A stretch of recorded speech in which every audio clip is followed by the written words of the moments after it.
case briefs, and so much more. LSData's got what you're looking for.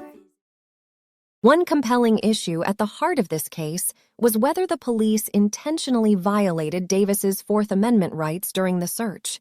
The Supreme Court ultimately determined that there was no nefarious intent because the police officers had followed the existing law of the land, acting under the good faith belief that their actions were justified by the circuit precedent.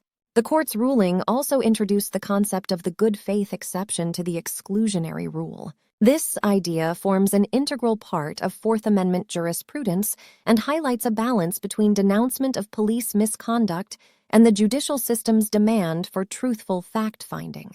This limited exception, as the court specified, was not meant to penalize errors committed by judges or court clerks. Instead, it may be considered when a defendant successfully overturns a Fourth Amendment precedent in a future case.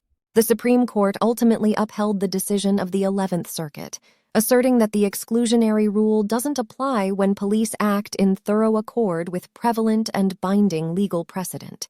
The judgment offered a nuanced consideration of the role and purpose of the exclusionary rule, emphasizing that it aims to deter police misconduct rather than inflict punishment for honest mistakes. This case has left a significant impact on interpretation of Fourth Amendment protections and the police's role in maintaining law and order. It clarified how courts should address changes in jurisprudence and served as a critical examination of the police's reliance on judicial precedents. Ultimately, the Supreme Court's ruling provided significant guidance on how the exclusionary rule should apply in complex, real-world scenarios.